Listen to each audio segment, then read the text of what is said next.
got Skip from Skip's Music here in Sacramento. He's really one of the great guys in the Sacramento area. He owns a chain of music gear stores. So we decide, hey, let's go take a field trip out to Skip's.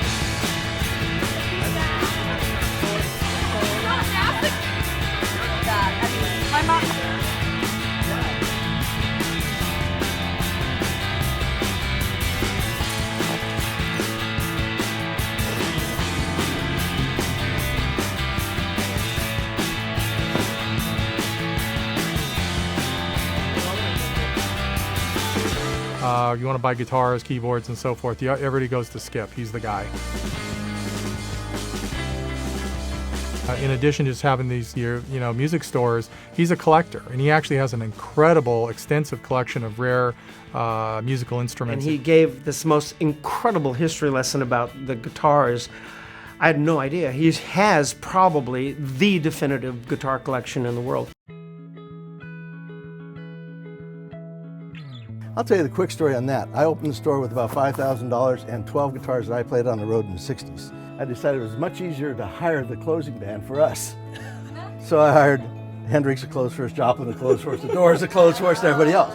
Naturally, we're the opening band. Oh, in about 1970, I came back from New York after being at Woodstock all 3 days and decided to go back into the music store thing because I started by teaching guitar.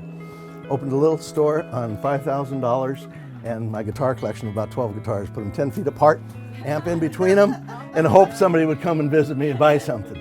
And I actually ended up going out to the clubs and taking my instruments to them.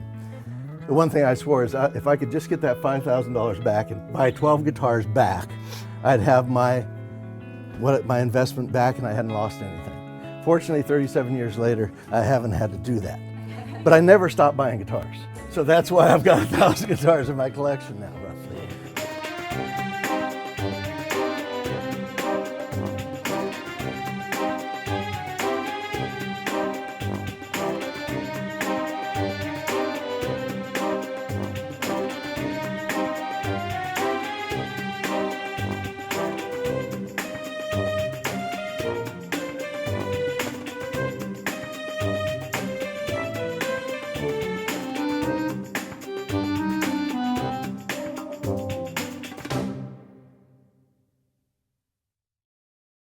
Skip, when he came in to do the little talk with the attendees about, guitars and stuff, he brought in Bob Dylan's original guitar, this precious, priceless guitar that Bob Dylan had signed. At the end of this thing, I go to, I've got the guitar in one hand. Then he says, okay, bring me that Bob Dylan guitar we were talking about. So bring up that guitar. We could show that thing off one more time here.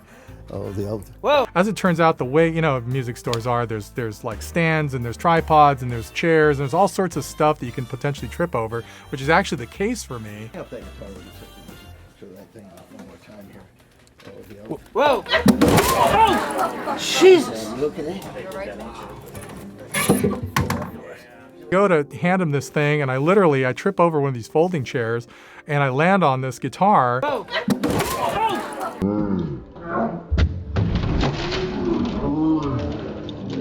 And we're like, oh, jeez. Oh, my. You okay? I'm okay. Oh, man. That's okay. Oh, It's all right, man. I'm worried about you.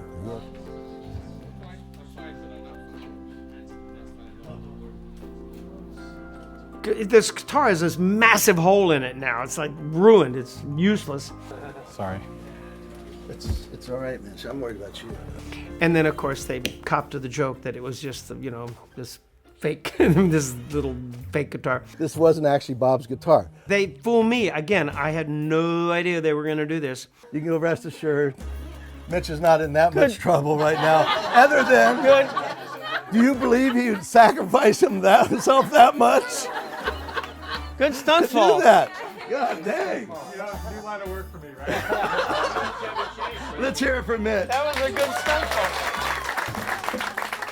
So it was a good prank that we pulled on everybody. I think everybody got a good laugh out of it. We just had the most amazing history lesson here at Skip's Music about electric guitars. What an amazing story. And Mitch did this bizarre pratfall with a guitar. It was great. And now we're hungry. We're going to Bellabrew for lunch.